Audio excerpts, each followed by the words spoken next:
Ayan si Miss Ann, talagang dami may crush sa kanya. Crush to ng bayan eh. Sino crush mo sa showbiz? Ever since I started in this Ako din. Girl crush ko din. and Curtis. No, ang pinaka-crush ng artista. Kaya ako muna, Ann Curtis. I've been a fan since when I was a kid and naka-work ko siya. Sobrang bait ni Ate Ann. And sobrang ganda. Si Ken, balita ko, crush mo naman si Ann. Yes, of course. Sina? Ann Curtis. Ann Curtis. Pero number one crush ko ever since bata was just Ann Curtis. Ann Curtis. I know. May crush ko talaga sa akin. So, Crush ko yun eh, si Ann Curtis. Isa. Hindi pa ako nag-artista. Crush ko talaga, matagal na. Si Ann Curtis talaga, si Ate Ann talaga. Sobrang crush ko talaga siya. Hindi rin kasi si Ann Curtis.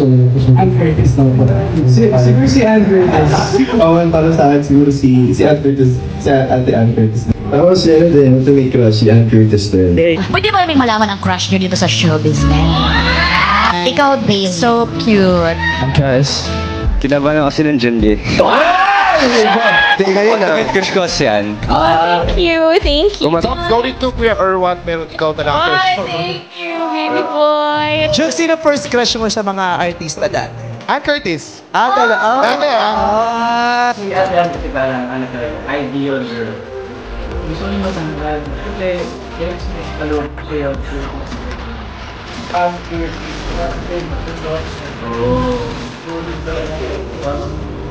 wala kang pula kabigin. Hindi ko alam pero sobrang ano eh. Ay, ewan mo.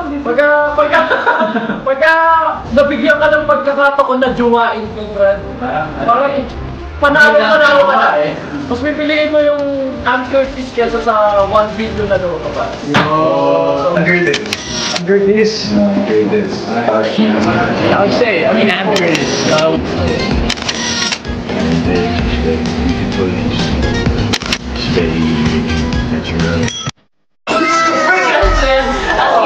Sa showtime pa lang natin. Curtis.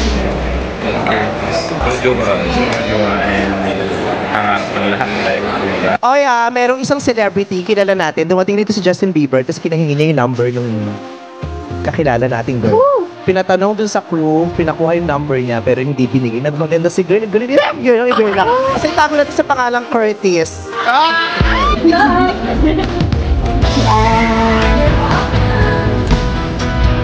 So pretty. Honestly, I've never been kidding in my life, but